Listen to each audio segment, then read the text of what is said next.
Crime, Wine, and Chaos contains adult language and graphic content. Listener discretion is advised.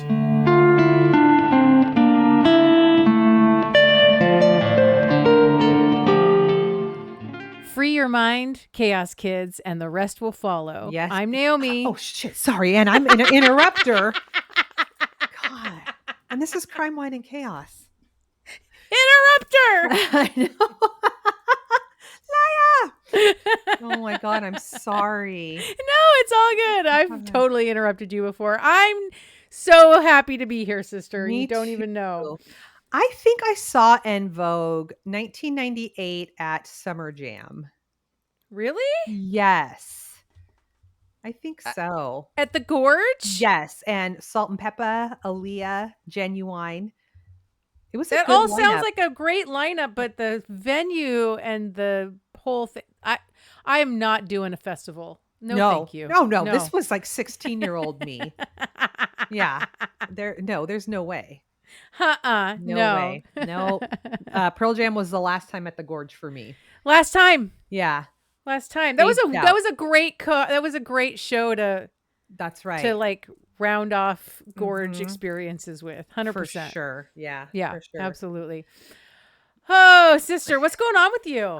Thank you for asking. I'm getting ready to head out to go see my bestie in Montana. Yes. Never been to Montana. It's going to be great. I'm really excited. So just kind of trying to wrap things up around here so that I can leave and literally leave it all behind me.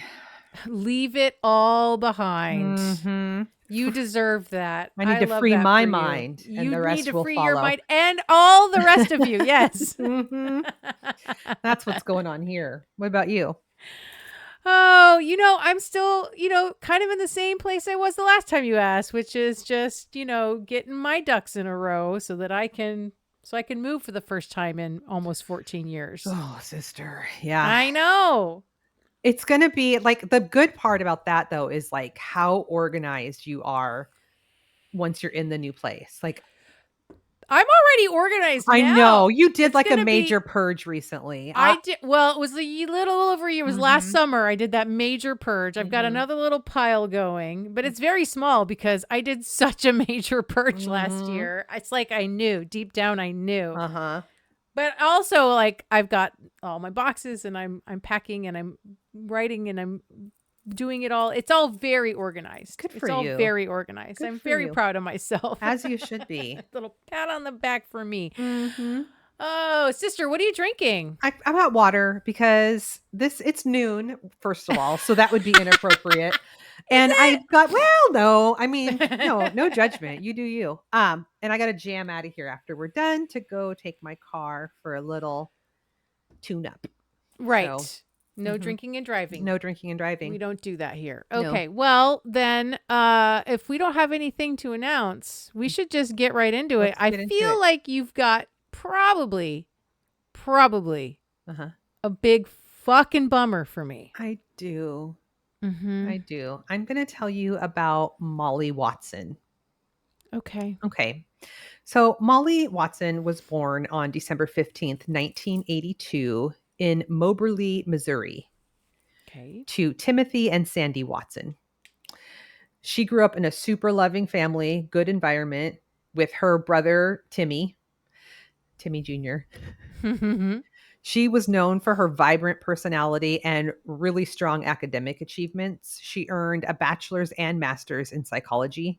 Wow. I know. And she worked at the Bureau Behavioral Center in Moberly, Missouri. She was super passionate about helping people and mental health and all of that. Yeah. Okay. Her brother Tim said that she was authentically herself at all times. My girl. I knew you were going to represent Molly. Yes. Mm-hmm. Yes. They just came out with a study recently that I just read this or saw a video about it yesterday that said that women who spend their lives people pleasing and suppressing their anger and not expressing themselves are at risk, drastically higher risk for autoimmune diseases and earlier death. Okay, well, check to the first two. I'm still alive. But the people pleasing and autoimmune, yes and yes. Uh-huh. Well, we talked about this at our live show. Just don't memorialize me with a leg. Um, but I'm probably going first. We will memorialize you though, But just for please the not with the record. leg. Not with the leg, no. No. Okay, so she was a devoted mother and a really good friend. She was eagerly anticipating her wedding to James Addie, her fiance, which was scheduled for April 29th, 2018. They had been planning a Disney themed wedding, which was like they were both, I know how you feel about Disney adults. I know, Okay. but they both loved it. Disney themed wedding, but not a Disney World or Disneyland wedding. Just Disney themed. Okay. Either way. Okay. So the couple met in 2010. Molly was 28 years old and she had just gotten a job at a prison. They were both working as corrections officers. Tim her brother said that she was 100% in love with James, just smitten. James had previously been married and divorced from his wife, Melanie. And according to him, she had later died in a car accident. So, according to him. Oh, okay. Crumbs. Sprinkle, sprinkle. Mm-hmm. Okay. So 2 days before the wedding, April 27th, 2018, a body was spotted by a passing driver on a backcountry road in Monroe County. This driver was Glenn McSparron, and he said, "My headlights came over a body in the front of this car. When I saw her, my heart stopped, and I could tell that she wasn't moving." So sad. Oh.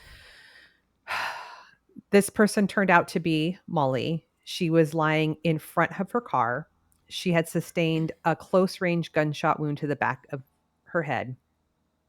Her marriage license was sitting on the passenger seat along with like wedding, stuff in boxes. Right, she in was her 2 car. days away from 2 it. days She away. was in she was like in the very like meat and heart of it. Like it was all the last minute shit. Yeah. Yep. At the scene were tire tracks that didn't match her car. So a cast was taken of those tracks. And they also found a white t-shirt that had like some kind of graphics symbol on the front. I think it was like a USA something that was on the road near the crime scene. So that's also sent in for evidence. Mm-hmm. They get James Addie's address from that marriage license that was on the passenger seat, and they go to his house in the middle of the night to notify him that his fiance had been killed. They knock on the door, and James answers it, and standing there with him is his wife, Melanie. The woman who, according to him, died in a car crash years ago? Uh-huh. What? Yeah. This is a double life situation? Yes. Oh my God. I know. Melanie says, like, they woke up to knocking at the door at 2 a.m. They were talking to James about some woman who had died. She assumed that maybe it had something to do with his job because he worked at the prison. She's like, okay. But the police, when they learned that Melanie was his wife, separated the two so that they could question them separately. Uh-huh. So they asked Melanie if she knows who Molly Watson is. And Melanie's like, nope, I've never heard that name in my life. They had been together for 8 years. Yes. Yeah. Yeah. They take James out to the police car, and Melanie was like, are you sure you have the right person? Like, what the hell is going on? Right? Melanie is, I am Melanie. Oh, Melanie. Oh, Melanie. Yeah. So Molly's brother, Tim, said that he had bad feelings about James the first time he met him. He said that James never made eye contact. Oh, no. Uh-huh. And that Molly always paid for everything. Oh, no. And he just got bad vibes. Uh-huh. But Molly was like smitten, and Tim didn't want to ruin it for her. Oh, it's such a we've talked about this so many times. It is such a fine line I know. because what else is your responsibility to the people that you're close to and love than to tell them the truth about things? I know. I know. But then too, it's like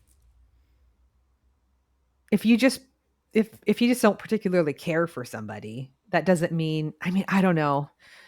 You know? It's so I hard. know it's a fine line. It's a gray It's area. really I get it. hard. Like, oh, poor Tim. So he had even done a background check on James, and he wasn't able to find any divorce papers for him. But he told Molly that there weren't any divorce papers, but she just like wasn't hearing it. But why would there be divorce papers if his wife had died? Well, he had said that they got a divorce, and then after the divorce, she died. Oh. Mm-hmm. Oh. Mm-hmm. Yeah. Mm-hmm. So on the night that Molly was killed, James and Melanie's teenage daughter, Emma, said that she was at home and her dad had left the house that evening to say that he was going to visit a friend. And her mom, Melanie, was already in bed asleep. The following morning, when Emma gets up and goes downstairs, she sees her mom sitting at the kitchen table with her parents, so Emma's grandparents, and they're all like talking in a hush. And that's when her mom tells her that a woman has been murdered and your dad has been taken in for questioning. But they still don't really know. No, they're like, Yet. who is Molly and what are you talking about? They know Right. nothing. Why is he being questioned about this murder? Mm-hmm. Yeah. So that same night was Emma's prom. No, Emma. Emma. This another fucking man ruining multiple fucking lives because he's such a piece of shit. God. It's not funny, but that was another fucking man. Yeah. I mean, Melanie is the badass in this story, really. Well, but like everyone's lives, like his Molly's dead, his daughter, his wife's parents, his Molly's family, like it just I know. The sphere of shit that he has just spewed everywhere is massive. I know. Oh, I know. And I mean, we'll get into it. Great. Okay. So sorry, I'm already so mad.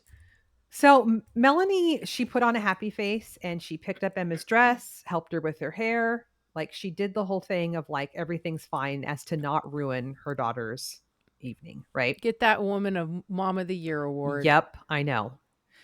So James and Melanie had been married since 1995. Melanie says that he was home every night. They got along really well. And she has no idea how she missed this. He was home every night? Yeah. Mm-hmm. Yeah. It sounds like she worked very early in the morning and would go to bed early. And sometimes he worked nights or claimed to work nights. But oh, yeah, because he was working at the prison. Yeah. Not only that, but she says James was really loyal and had really strong opinions about people who had affairs. I'm sure he did. Mm-hmm. And so Melanie is still thinking like, this isn't true. You've got the wrong guy. I need some proof, right? Mm-hmm. So James had his own like man space in the garage. And so she, while he's still sitting in jail, she decides to go snooping through there to see if she can find any clues. Yeah. Mm-hmm. She goes upstairs. They have like a loft in the garage. And that's when she sees a whole bunch of boxes with Molly's name on them. And yeah. And most of them are like moving boxes, like household things. And she's like, was he moving her into our house? Right. Like, why is her stuff there? Mm-hmm. She then found a chest where she found a photo album of Molly and James at Disney World. He went to Disney World with her? Uh-huh. On this trip, Melanie knew he was in Florida, but he told her he was there for training for work. Mm-hmm. Yeah, so when she sees these photos, she's like, okay, obviously it's true. So she goes to talk to him, right? And he admits to having an affair with Molly, but he did not kill her. Sure. And Mhm. he's a reliable narrator at this point, so we should believe that. Absolutely. Scout's honor.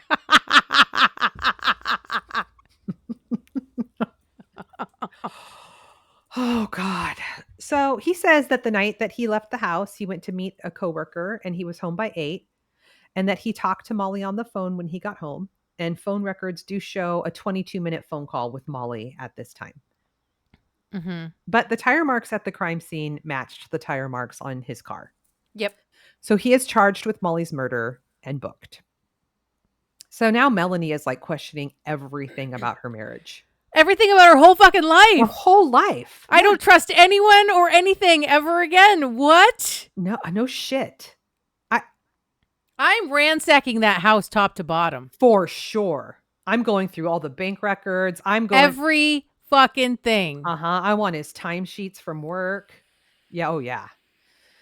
In fact, there was another trip that he went on to Mexico, and he said it was a friend's trip, but Uh-huh. it was in fact with Molly. And what's Uh-huh. worse was that the following year, he took Melanie to Mexico to the same spot and was like, "Oh, I have to show you this place that we did with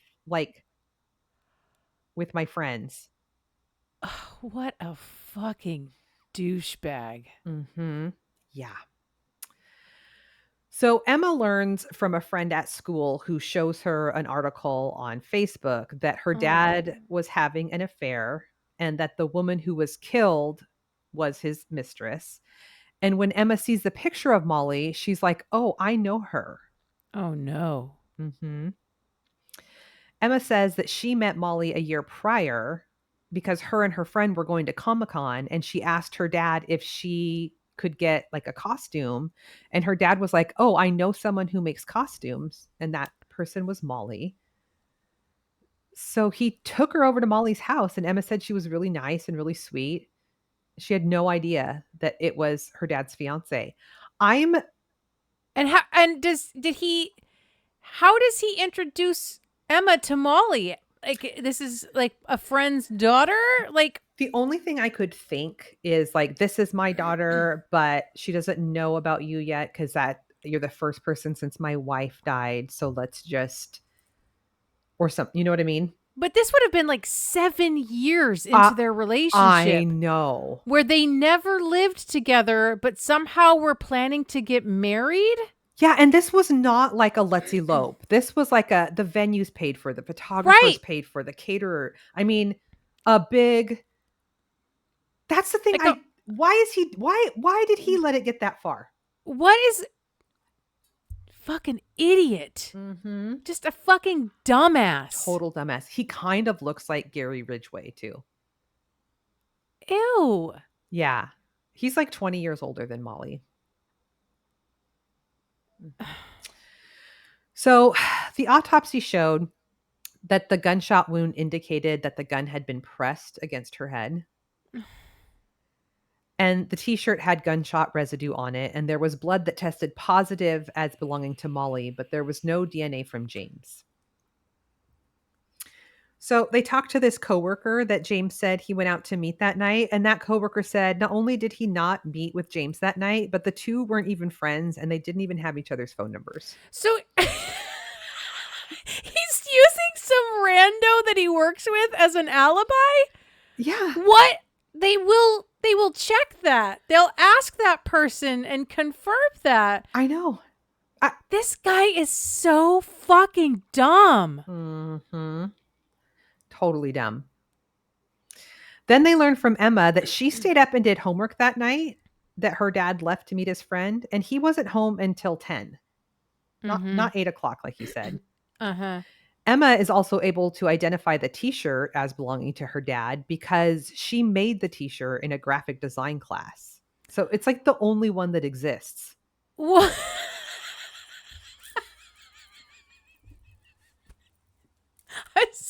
This guy is dumb. Such a fucking idiot. Like, thank God that he is, but Jesus Christ, man. I know. He had no. Molly is amazing. Melanie is a badass. He didn't deserve any of them. Mm-hmm. Mm-mm. Why did he let it get to this point? Like, an affair is one thing, but a whole ass wedding that I presume, well, maybe Molly paid for all of it. I don't know. But like, invites are out. Like, people have made travel arrangements. Like, what was your game plan? Seriously. And why? Here we are yet again,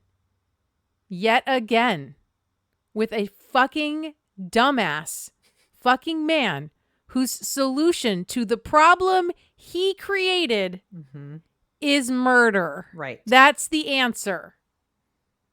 That's how we're going to fix all this. Problem solved. Fixed. God. So the official labs come back for the tire marks. It comes back as a perfect match to the right rear tire of his car. Mhm. That's really the only physical evidence that they have. They never found the gun, huh? No, they never found the gun. But they did subpoena Emma to testify in court about her dad not returning home until 10 and about how she met Molly like a year prior. And about the t-shirt? Melanie also testified about the shock of learning that she had a husband planning a wedding with another woman. That she this poor woman. Poor woman. Everyone is just poor everyone. Yep. Yeah. In April of 2022, the jury convicted James of first-degree murder. He was sentenced to life without parole. After the sentencing, Melanie filed for divorce. Emma has not spoken to her father since that night that she was doing her homework on the couch and he was taken. That was the last time she talked to him. That is rough. Yeah. What? I don't understand how you let it get to that point. What's the end game? What are we doing? Why? I know. I don't know. The double life, like the full on double life I've never understood that. And to do that for 7 years, I'd be so stressed out. I would be so stressed out. Yeah. I don't know how he pulled that off. Honestly. Well, I don't either because he's a fucking idiot. Oh yeah, because he's super dumb. He's so dumb. He is not wily in any way. I know. Yep. Wow, sister, that was fuck. Thanks for that. You're welcome. Let's do kind of a palate cleanse. Okay, great. I'll take what I can get. I'm going to tell you about Gwen Shamblin Lara. Do you know about this woman? No, but that's quite a name. So Brentwood is located in the wealthiest county in Tennessee. Okay. People sometimes refer to it as the Brentwood bubble. Everyone knows everyone and goes to football on Friday and church on Sunday. There's little in the way of class or racial diversity, and there's practically a church on every corner. Amber just made a face like she just ate something nasty. I don't want to go to Brentwood. Sounds very Stepford wife. It's lovely, geographically speaking. Sure. One church, however, is not like the rest. One of these things is not like the other. The Remnant Fellowship. Built on 40 lush acres, it has an estimated 2,000 members, most of which are residents of Brentwood. Some of them even moved to Brentwood just to be part of the church. Many members share housing or live very close to the church property. Ashlawn Plantation, less than 5 minutes away from the church property, right in the center of Brentwood, is Gwen Shamblin Lara's 7-bedroom, 25-acre estate. Okay. It's used as event space for the church as well. This is giving Zebra vibes. Sorry, didn't mean to interrupt. Abundant and overdone weddings and things like that. Everyone at the church dresses the same, and the children are attired in a turn-of-the-century style with lots of ruffles and lace. One ex-member said, quote, "Even the little boys look like little Lord Fauntleroy. People are always happy, or, well, they look happy." Mm-hmm.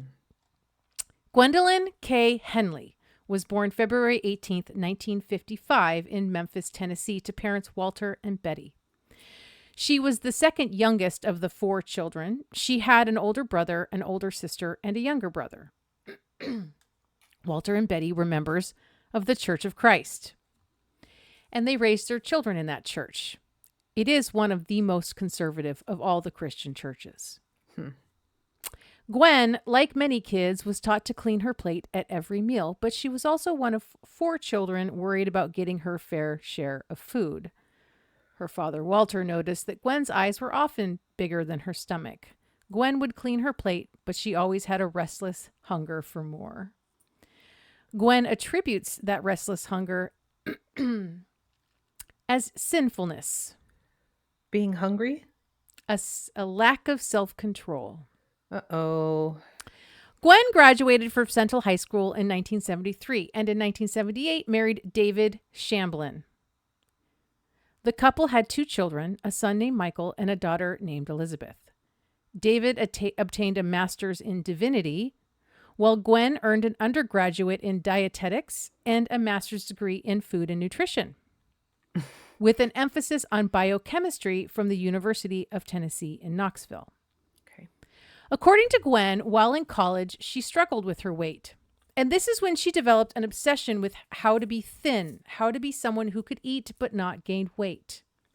Oh, no. That's called an eating disorder. After college, she worked as a registered dietitian, consultant, and a faculty member at Memphis State University for 5 years. She also worked in Memphis for the Tennessee Department of Health, and in 1980, she began a weight control consulting practice.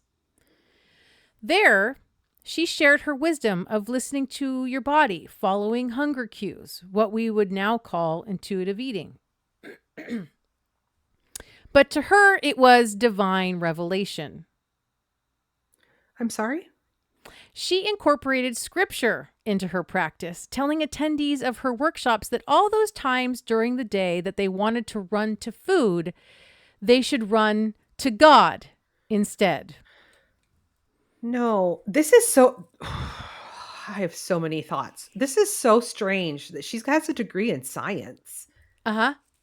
What a weird combination of things going on here. Oh, the weird has just started. Okay. Okay. Gwen's method would work for people for a time, but then many would gain the weight back. So Gwen finally asked the Lord, Well, sure. "What's going on?" And God told Gwen that they are not following me and my son. They are not being obedient. So later, Gwen would say that she taught people how to stop bowing down to the refrigerator and how to bow back down to God. I'm so triggered by this messaging. Nobody is bowing to the refrigerator, Gwen. That's rude. God damn it. Okay. Okay. Okay. So she started developing Bible studies that would eventually become her program she called the Way Down Workshop. WEIGH. Clever. Uh-huh. In the Way Down, she taught that there was no need to count calories or exercise, and you could stop eating right in the middle of that pizza or that candy bar by turning to God. Sorry. You can eat whatever you want. No foods are bad. Jesus declared all foods are clean in Mark 7. You just have to wait until you are physically hungry and eat until you're satisfied. And the times that you're actually hungry, but you don't need to eat, you pray. You give that desire for food to the Lord. Mm-hmm. She told the people who came to her workshops that they were only allowed to eat when their stomach growls, claiming that will eliminate a lot of focus on food. You have breakfast and lunch and dinner on your body. So unless your stomach is actually growling, if your body wanted food, it could just take it from the fat stores, from all those extra meals you already had. That's not how this works, but okay. And you're going to lose weight, have more energy, and feel good, and you'll be right with God because you'll be thinner. Oh my God, this is so problematic. This is so wrong. But the program is just portion control, which is a calorie deficit. That's all it is. Mm-hmm. Gwen didn't invent some new and innovative way to lose weight. But she was doing all these workshops at churches, appealing to an audience of the faithful as one of them, a true believer. Mm-hmm. Gwen's first class was in a mall in Memphis in 1986 that she eventually developed into a 12-week seminar guided by video and audio tapes that featured her. Her workshops caught on and expanded rapidly into the 90s, with Gwen hosting a Memphis area program at Bellevue Baptist Church, as well as many other churches and even people's homes hosting programs simultaneously. By 1994, it was offered in about 600 churches in 35 states, and by January 1995, it had reached more than 1,000 churches in 49 states, plus Canada and the UK. By the end of 1995, it was in about 10,000 churches, 10% of them were in Tennessee. And in 1997, Gwen published her first book, The Way Down, and her workshops were being taught in over 14,000 churches and 70 countries. Oh my God. This is an indication of the body obsessions that we have. Not, you know what I'm saying? Like, Yes. She is Jesus with Ozempic. That's what's going on here. Yes. Which is really sad. And yes. I'm presuming that most of her participants were women, or a large percentage of them. Yes. Yeah. She was on 2020, CBS, NBC, Larry King Live. Her book sold hundreds of thousands of copies. She would do these tours around the country where she would have these events, and she would bring people up on stage to like hold up a pair of pants that they used to wear before they lost the weight and declare how many pounds they had lost, thanks to Gwen and God, of course. Mm-hmm. And she would love on all these people, and they all soaked it up. She had changed their lives. What made Gwen remarkable was she was a woman preaching, mostly to women, in a culture of greedy, materialistic, immoral preachers, all of whom were men. And she was charismatic. She had that thing. Mm-hmm. And the way she talked about the Lord, one ex-member said, quote, "There was so much joy there that you wanted what she had." Mm-hmm. And she continued to crank out more material, more curriculum, more audio tapes with the same message. And the more her popularity and fortune grew, the more certain Gwen became that her message could apply to any problems in people's lives. They could quit smoking this way, quit drinking this way, quit pornography this way. And she believed she had found the truth. And that Christian perfectionism could only be found by following her message. Oh, God. Here we go. Here we go. This led Gwen to the conclusion that she needed to build her own church. She's the chosen one.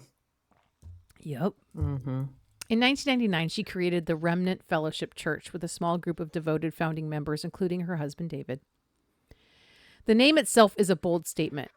They are claiming to be the only remnant of the Christian church, and that no other church is the true Christian church. The only place in the New Testament that speaks to the remnant is in Revelations, the 144,000 that will remain after Armageddon and go to heaven, a passage that the cultiest of Christian cults always love the most. Cultiest? Oh, boy. Gwen was the leader of this church, the one giving the sermons every week, and the overarching theme of Gwen's teachings was about being under God's authority, which was her. Everything else was about weight and what they looked like.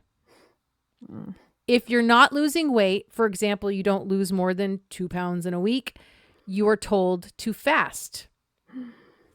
Some people fasted as many as 40 days.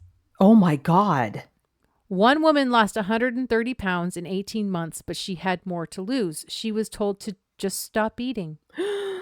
No. The faster you lose weight, Amber, the holier you are. No. Amber. No. This is so dangerous. So dangerous. Oh my God. They were constantly being told that Gwen was the voice from God, the one hearing from God, the prophet of God, and who were they to question anything she said? Mm-hmm. And then she and her way down followers that founded the Remnant Church really got the Christian community in an uproar because Gwen rejected the idea of the Holy Trinity, the concept of God, his Son, and the Holy Spirit, claiming God was above all, which has been regarded as heresy for centuries. Mm-hmm. She lost about half her audience when she made this announcement. Churches were bailing on the way down, right and left, people shipping her books and tapes back in mass and rejecting Gwen's program outright. And then a bunch of her employees at the way down sued her. Oh. Among their complaints was the allegation that they were being pressured to join her church. Mm-hmm. Over the course of this lawsuit, Gwen sat down for a deposition where she said, quote, "When people were in prison camps and ate less food, they lost weight, all of them.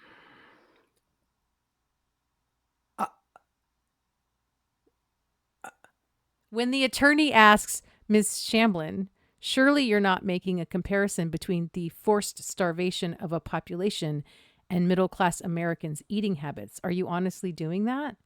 Gwen replied, "I have been for 15 years and a lot of people have responded." Oh my God. That lawsuit was eventually settled out of court. I have no words for that.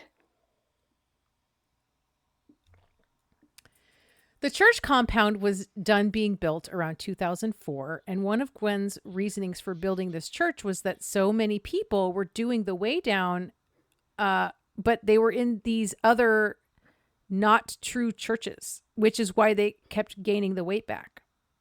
Because they weren't doing the right godly things. That's right. So she needed to build a church where the true message of God would be received so true followers of God could stay on the right path and achieve the weight loss and whatever else cure she claimed could be had with her preaching. Mm-hmm. It wasn't only a good portion of her following that walked away from Gwen's message after starting her new church. Her husband, David, was also not interested in this new chapter that Gwen had set out on. He was incredibly opposed to his wife making so much money off religion. Their distance was apparent to anyone paying attention. Throughout the years of the way down, David was incredibly supportive and involved, but now that the remnant was growing, he was almost nowhere to be seen. He was not at the services or the festivals, and he definitely didn't represent Gwen's message because he was overweight. Oh, really? Interesting. Enter Joe Lara. Joe Lara was raised in California with his mom and his stepdad. His stepdad was a well-to-do guy, so Joe got accustomed to a moneyed lifestyle. When he got older, he dated women with money who would take care of him. He took acting classes, but never really had a job. A guy who knew Joe from those acting classes assumed that the women Joe dated was paying for those classes. He had one acting gig of note, playing Tarzan in a made-for-TV movie in the early 90s. We're calling that of note. That's the Great. only thing of note. Okay. Joe was a good-looking guy. Long brown hair, classic chiseled features. I mean, he played Tarzan. He looked like Tarzan, right? Sure. Right. Mm-hmm. But he was wayward and unwilling to really work for anything. Natasha Plavovich dated Joe off and on for years, despite the red flags, until she finally stopped talking to him in 2007. About a year and a half later, Joe called her up and they got back together, and the two had a little baby girl together. They moved to Tennessee into a little house, and the deal they made was Joe would make a go at a country music career until their daughter was kindergarten age. If his career wasn't taking off by then, they would all move to Chicago. Natasha had a huge family there and would have all kinds of support, and she and Joe could find work there. Okay. So now he's doing country music. Now he's doing country music. Okay. Mm-hmm. When the time arrived to move to Chicago, Joe didn't want to move. He didn't want to work. So instead, he reported Natasha to the police for molesting their daughter. Oh my God. Dude. So Natasha gets hauled off by the cops while they investigate. Eventually, they discover that Joe was lying. Natasha had never done anything of the sort. Mm-hmm. But this began many, many, many, many year-long contentious battle between Joe and Natasha. Yeah. Joe started working maintenance for some guy that introduced him to the Remnant Church. And then Joe met Gwen, the charismatic and wealthy leader of the church. A church that had a recording studio on site. Oh, God. Before long, Gwen told David she wanted a divorce. David didn't want a divorce, and he tried to make her stay, but she was determined to be with Joe. She lost a fair amount of money in order to do so, and quickly she had a huge production of a wedding to Joe Lara in front of her whole congregation. She told them there were instances where divorce was okay. God would allow it, even if he hated it. I love the rule bending. Oh, yeah. This was another point where she lost some of her faithful flock. For years, she had preached against divorce. No one in her church was allowed to get divorced, even women whose husbands had cheated on them. Gwen forbade it. Uh-huh. And now here she was getting divorced from her husband of 40 years, and barely before the ink is dry, she's marrying Joe. That's right. Well, she didn't know Tarzan was an option, so got to put that in parentheses. Unless it's Tarzan, and then it's fine. God. Wow. Anyone paying attention could see that Joe was playing the role of his life as the doting husband and devoted church leader in order to live the lifestyle he always thought he deserved. God. One former member called him a paid escort. Gwen either didn't see it or didn't mind. And it wasn't just her husband that Gwen changed. She also changed her appearance drastically. Through the 80s, 90s, early 2000s, Gwen sported a very typical Southern housewife look. Modest attire, a bobbed bottle blonde hairdo, low-key makeup. And Gwen was a normal, healthy weight for a woman her age. Over time, her hair got bigger and bigger. Uh-oh. And blonder and blonder. Her clothes got less and less modest. Her makeup got thicker and darker. And her figure got smaller and smaller. Oh. By the time she married Joe, she was unrecognizable as the woman who toured the country in the 90s promoting her holy diet. We're going to pause right now. I need you to just do a search for Gwen Shamblin, Shamblin, Lara, Lara, and just do an image search so you can get pictures of Gwen. Gwen? Most of the ones that come up are going to be pretty recent. What'd you say the middle name was? It's her first last name, Shamblin. Shamblin. Oh, there it is. Oh. Oh my God. Yes. Oh my God. Oh my God. It just keeps getting worse. She's like a skeleton It with looked 5 foot high blonde hair. Yes. It's insane. It's like Long Island Medium meets, skeleton. Okay. That's Gwen Shamblin Lara. Wow. Soon after Gwen and Joe married, the legal battle heated up for Joe and Natasha's daughter. With the full weight of Gwen's empire and attorneys, Joe took Natasha to court for full custody of their daughter. Natasha spent over $200,000 on lawyers fighting Joe and Gwen and getting nowhere before she decided to represent herself. She worked 4 jobs while basically turning herself into a lawyer and fought to keep her daughter from the Remnant Church, essentially. Yeah. When her daughter was with Joe and Glenn, she wasn't allowed to do anything outside the church. No extracurricular activities, no friends that weren't in the church, total control. Jeez. And after a protracted, expensive, and exhausting legal battle, a judge finally ruled to keep the parenting plan at 50-50 as it had been. Oh. With Natasha as the primary parent with full control over decision-making and the ability to move up to 50 miles away from Ashlawn.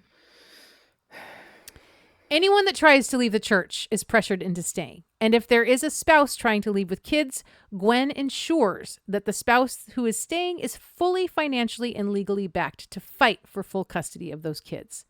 Those kids will be kept in the church. Oh my God. The children of Remnant don't go to Sunday school while the adults sit through Gwen's sermons. The kids sit through the sermons with their parents. Gwen preached raising godly children that don't leave the church after they graduate from high school like the vast majority of other churches. The church created a whole network of childcare within the membership, as well as homeschooling initiatives that keeps their kids from the outside world almost entirely. And the authority line doctrine in Remnant empowers children as young as 9 to discipline other children as long as they are older than the child they are disciplining. Gwen pointed to the obedience of the children in her church as proof of how godly her message was.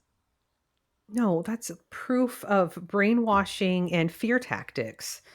It gets worse. And also, they're letting children hear all of these body shaming messages. Yes. Oh my God. One member talked about how she had 2 little ones that weren't well behaved because they couldn't sit completely still through a 3-hour service. The message from Gwen was that the way to correct them was to spank them until they cry, or she wasn't spanking them hard enough. Oh. She went to Gwen and told her she couldn't do it. She couldn't seem to spank them hard enough and it wasn't working. And another member had recommended a glue stick. So Gwen took the glue stick and tested it on her own arm, her leg, her hand, and was like, yeah, that could work. So this woman used the glue stick once and it was awful and she never used it again. Yeah. And when we're talking about glue sticks, we're talking about those like 12 inchers. Mm-hmm. Not the fatties, but like they're as thin as a regular glue stick for like a glue gun, like a hot glue gun glue stick. Yeah, it probably But feels they're like a whip. Yes, like a switch. Yeah. Whether a glue stick, a belt, their hand, a wooden spoon, or a spatula, parents in Remnant spanked their kids generously. Gwen told the children of her church that if they didn't obey after the first time, they were playing around with being their own God, and anyone that does that is not going to heaven. So they would only have a few years on earth and then have a horrible afterlife. She said, quote, if you do not obey mommy and daddy the first time, you will be taken out and you will be very, very sorry. Oh my God. This woman is a monster. And why are we doing another abusing children story? What is going on? So sorry. I didn't know it was going to get this dark on these. I didn't Yeah. know. It's I not was just, palate I saw cleanser. the picture and I was like, I got to figure out about this woman. I would be sold on that picture too. I got to figure out this woman. What is going on here? Here.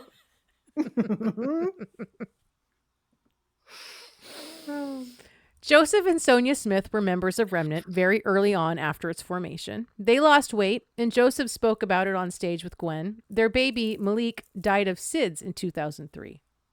Their middle child, Joseph, with an F, was troubled. He was storing kitchen knives under his pillow. He was threatening to kill the baby all the time. The baby that died of SIDS. Mm-hmm. The Smiths needed real help with young Joseph, and Gwen was the only help they were allowed to have. And while no one really knows what that help entailed, it's certain they did whatever Gwen told them to do. And then only 11 weeks after baby Malik died, Joseph and Sonia were arrested for beating little Joseph to death. What? The EMTs that responded and the ER staff all said it was the worst case they had ever seen. Oh, no. Little Joseph had injuries all over his entire body except the palms of his hands and the soles of his feet. He was 8. At trial, Joseph's older brother, Michael, testified that on October 8th, 2003, Joseph was acting out while the family watched a Remnant Fellowship broadcast. Because she broadcasts, so she has members that aren't in Brentwood. Oh, boy. Joseph was, quote, screaming, cursing, and carrying on. Every time we prayed, he tried to do things to my little brother, James, who was 2. Mm-hmm. Sonia and Joseph told Michael to put little Joseph into a wood-lined chest. Michael tied the lid closed with an extension cord because little Joseph kept popping his head up. Little Joseph kept swearing from inside the box, yelling, I'm going to kill all you motherfuckers when I get out. James is the first one on my list. I'm going to slit his throat. Oh, geez. At the end of the worship service, they didn't hear anything from inside the box. Michael cut the extension cord and opened the chest. Little Joseph was unresponsive. Dad Joseph told police that when he picked little Joseph up, he was, quote, warm to the touch, wet with sweat, and unresponsive. And then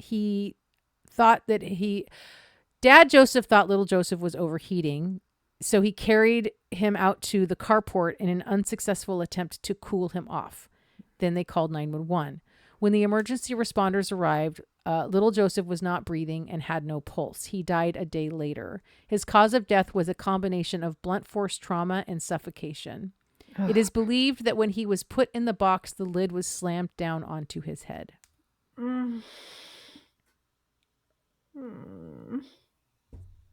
Sonia admitted to police that she, quote, normally gave the children their whippings in increments of 10 strikes each, and that little Joseph had gotten several of those beatings on the day of his death.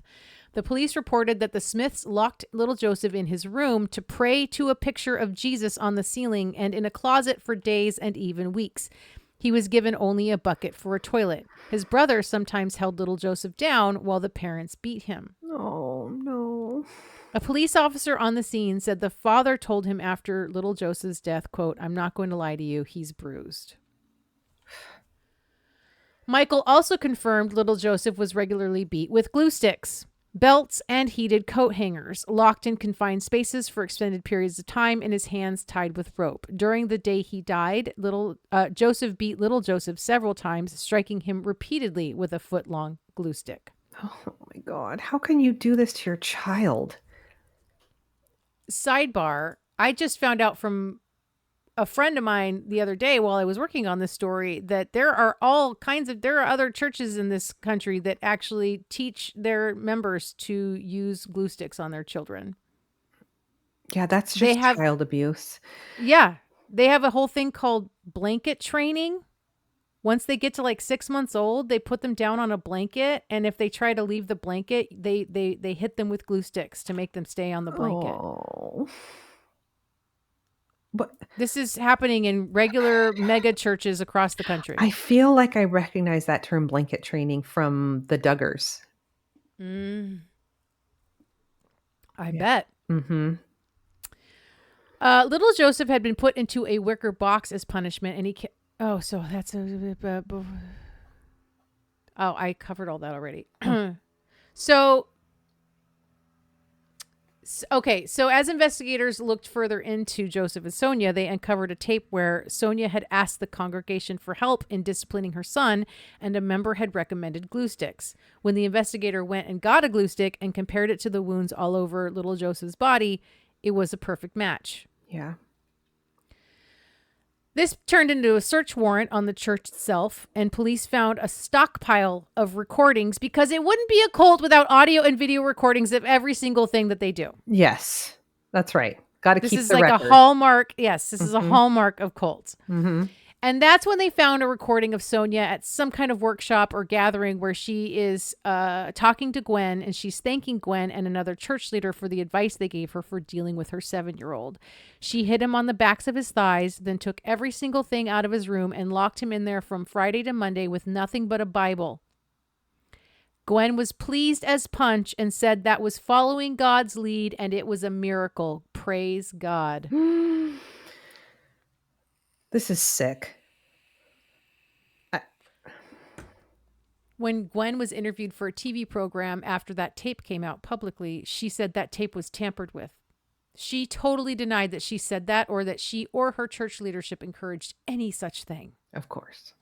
At one point, Remnant Fellowship's website contained the following testimony from a member. Quote, I was hesitant and sometimes refused to properly discipline my children because I didn't want to hurt them or have them hate me. Now I discipline my children in order to save their souls from hell rather than be concerned about their flesh. Oh my God. Remnant Church paid for Joseph and Sonia's bail and their lawyers, and Gwen and other church leaders were present at their trial. Joseph and Sonia were each charged with 4 counts of murder, 5 counts of first-degree cruelty to children, 3 counts of aggravated assault, and 2 counts of false imprisonment. The defense claimed little Joseph had hit his head on a banister and had a seizure, and that had caused his death. They also claimed the injuries on his body were from eczema. Shut up. Shut up.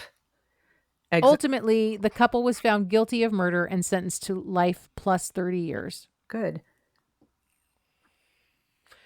Remnant Fellowship owns the domain thesmithsareinnocent.com and lays out the case for their innocence. At one point, they also owned thesmithsareguilty.com, which redirected to thesmithsareinnocent.com. Oh, They I claim see. they claim on the website that little Joseph died from a bacterial infection from his, quote, chronic eczema and continual scratching he was plagued with. Yeah, that sounds right. The police never brought any charges against Remnant, but their investigation made it clear to them that the church clearly played a role in this case. Yeah. Michael and Elizabeth, Gwen's own children, were second in command at Remnant over any other leader. According to Gwen, her children had all the wisdom and all the knowledge and all the gifts. They were extensions of her. Elizabeth was the youth group leader. Elizabeth was the true heir apparent to her mother.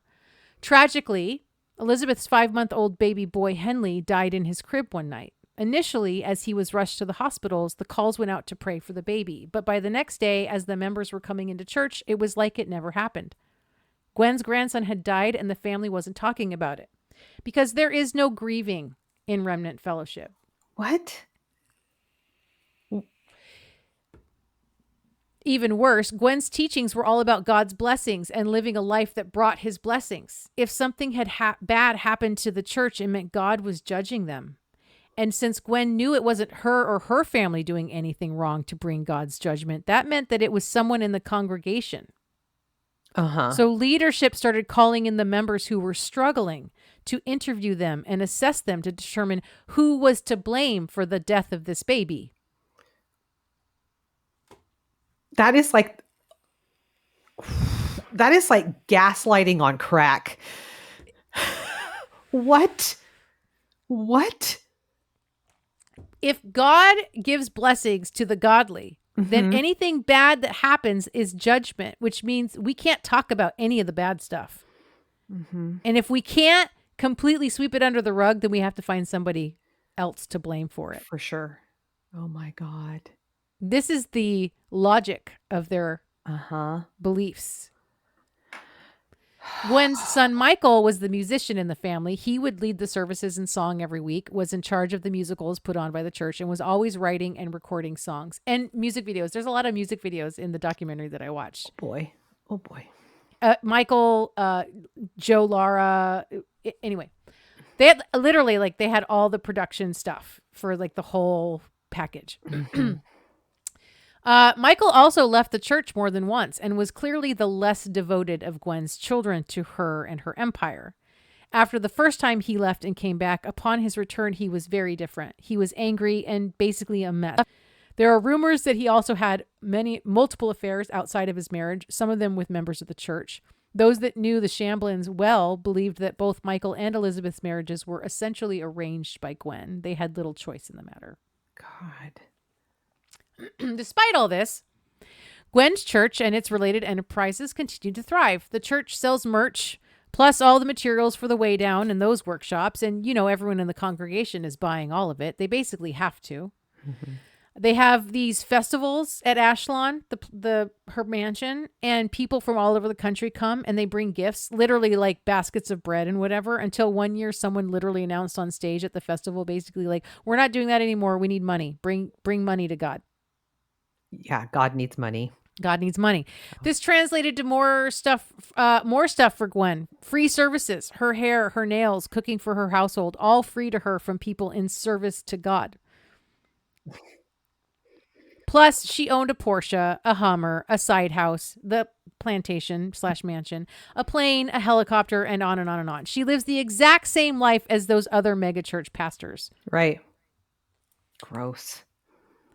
Within Remnant Fellowship, there is a real estate company, a financial planning company, a car service place, and a construction business of some kind, all of which are operated by members of the church. They've started their own city. Yes, Fuck. 100%. Gwen set up a whole closed system where the church and its members do all their business with each other, which is great until someone decides to leave the church and all their clients disappear because they're not one of them anymore. Right. The only real insight into Gwen's financials that the press has been able to ascertain came when she got a divorce with Dave, which was finalized in 2018, 2 months before she married Joe Lara. In the settlement, they split up a number of properties that in 2021 were worth about $20 million total. Plus, at the time of the settlement, Gwen had to pay David another $3 million out of her pocket. Shortly after her marriage to Joe, she started moving all her properties into trusts, which of course is just a way to obscure ownership. Right. In addition to the Ashlon mansion with an estimated value of $7 million, she has a beach house in Destin, Florida worth about $4 million. And none of this takes into account how much she's made from her books, her workshops, the businesses tied to the church, or the money coming in every week from the congregation, and how much of that she took for herself. Right. And this is a high control group for sure. Leadership, which was men who had lost weight and kept it off for a good period of time and who were completely loyal to Gwen. They had a say in every single thing that the members did in their lives. There was nothing they could do without permission. Vacations, family visits, weddings, funerals, creating a social media account. Their time was spent at church or with other church members, and everyone was connected all the time through WhatsApp and Marco Polo.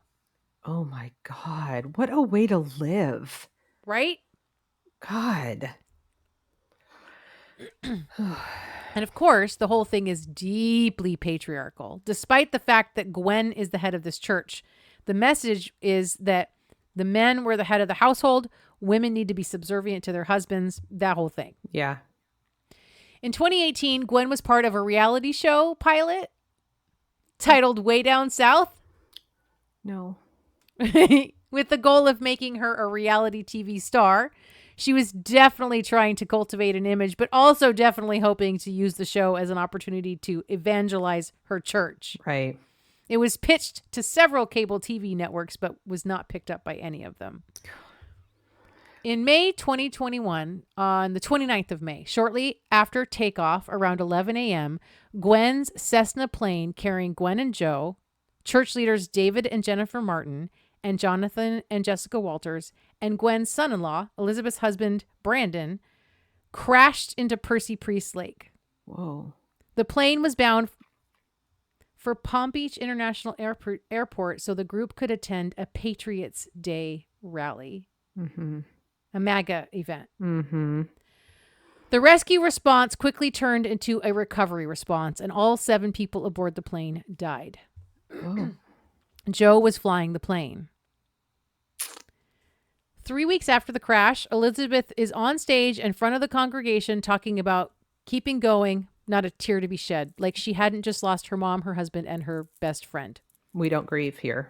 No. And also, Elizabeth weighs about as much as Gwen. Yikes. She's also a skeleton. Within months of the crash, Elizabeth sold her own mansion to move into Ashlon. She has taken over for her mother as leader of Remnant. The orphans of the Walters were adopted by a couple that was deep in the inner circle of leadership. Their will actually said that should something happen to them both, the board of Remnant Fellowship should decide who would adopt their children. Oh, God. But this is not a one-off thing. The church recommends all parents in the church leave their children to the church in their wills. As for Gwen's will, she hadn't updated it since she divorced David, and he was listed as the executor. But in Tennessee, after a couple divorces, the ex-spouse is disqualified from that. Michael and Elizabeth were the sole beneficiaries of Gwen's estate. Gwen left 0 to Remnant Fellowship. The church made a statement that 2 decades prior, she had gifted the church building and the property it sits on to the church, estimated value $10 million, and she had signed over all her publishing rights to the church, which Remnant said was all an incredible gift from Gwen and more than they could have hoped for from her. And while Elizabeth was de facto leading the church from afar, phoning in her messages, literally, and leaving the leadership to run the church for her, Michael served divorce papers to his wife and left the church. In September 2021, HBO released a 3-part docuseries about Gwen, her life, her cult, and her death. It caused quite a stir in Brentwood. Is this what you watched? This was part of where I got my info. Okay. Yes. Okay. After the first 3 episodes of The Way Down, W-A-Y, aired on Max in 2021, Remnant went on a massive PR campaign to discredit the show, including producing video content showing the church as a wonderful place that takes loving care of their children, full of members declaring how great Remnant is and how anyone who came out on the show and said anything bad about Remnant was lying and blah, blah, blah, blah. Of course. The church declined to participate, of course, and 2 weeks before the series aired, sent a letter to production that said, in part, quote, Remnant Fellowship categorically denies the absurd defamatory statements and accusations made in this documentary. Our Christian beliefs, like hundreds of other churches in the United States, are Bible-based, and our church is a place based on love, care, mercy, and kindness show to people from all walks of life. Children are happy and healthy, being raised with the most love, care, support, and protection imaginable. Thousands have said that their lives have benefited from the mere Christianity message of Remnant Fellowship and the Way Down Ministries. But we know that there is no one message that can ever please everyone. As any other church, Remnant Fellowship operates under all U.S. guidelines and laws. Mm-hmm. But then ex-members came out in droves wanting to share their stories. And in April of 2022, 2 more episodes in the series were released. They talked about eating disorders they developed, depression and anxiety while in the church, struggling with suicidal ideation and even attempts at suicide, that they had been brainwashed and abused. Mm-hmm. A group of ex-members started a support group. Parents of a daughter that there were 2 parents who had a daughter that they lost to Remnant were now helping another member who left and was starting over. Lost as in her, she's still indoctrinated and in the... She married that guy. Yeah. Mm-hmm. Mm-hmm. Okay. Last year in February 2024, Michael Shamblin did an interview where he said his mother was narcissistic. Quote, she loved the attention. She loved the spotlight. There was a more humble Gwen Shamblin at one point, but she started getting the praise from people. She started getting lifted up. Gwen started making herself look bizarre. It was frightening. Over the years, she started loosening her morals that she had been preaching to other people. End quote. He also said that she had been experimenting with drugs, including marijuana, before she died, and said it seemed like, quote, constant intoxication on trips and things like that. He said the church was a group of people who are devoted to a person, Gwen Shamblin Lara. It's hard to call it a church in my mind. It is a church, but it's a cult, saying that all the people that have come out to talk about the harm they endured in the church indicates that it is a cult. Mm-hmm. When asked about the HBO documentary, he said, quote, I think they actually did a fantastic job. Of course, Remnant, they're not even allowed to watch that in Remnant. That's how closed of an environment it is. When asked about his feelings about the plane crash, he said that he suffered from such intense levels of abuse from some of these people that I never shed one tear, not one. And to this day, I have never cried about it. I don't blame him. And that is Gwen Shamblin Lara. Wow. Wow. I mean, don't get me wrong. It's terrible that people died, but that was the only way that he was ever going to be free. Clearly. Wow. Shit. That was weird. I know. Oh my God. I know. But And Elizabeth is still fully operating. As far as I can tell, yeah. But, there's all these men who've been, and I left a lot out. Like, there's other characters that I didn't go into. These men in leadership that were like, doing Gwen's bidding, and a lot of the color commentary. Like, if you have Max, The Way Down's worth watching. Okay. It's pretty wild. It's pretty fucking wild. It sounds wild. Yeah. Fuck. Wow, sister. That was good. I'm glad you appreciated that. Oh, yeah. I love me a good cult. I know you do. Mm-hmm. So weird. I know you're so weird. Well, sister, we did it. We did it. I'm proud of us. Hey, Chaos Kids, if you're not club members over on the Patreon, go sign up. It's $5 a month. You get a bonus episode every month, and you get the weekly episodes a day early every week. So that's true. And sometimes a wine night. It's not a cult. Sometimes you have free will over there. 100%. 100%. Absolutely. Mm-hmm. Absolutely. Also, give us a review. Wherever you're listening to us, give us a review. If you're on an Apple product, you can typey one for us, which is Extra, Yeah. extra. We Yeah, love that. That's a chef's kiss. Well, sister, I love you so love much. you. That was chaotic. Oh, chaotic. Goodbye. Goodbye.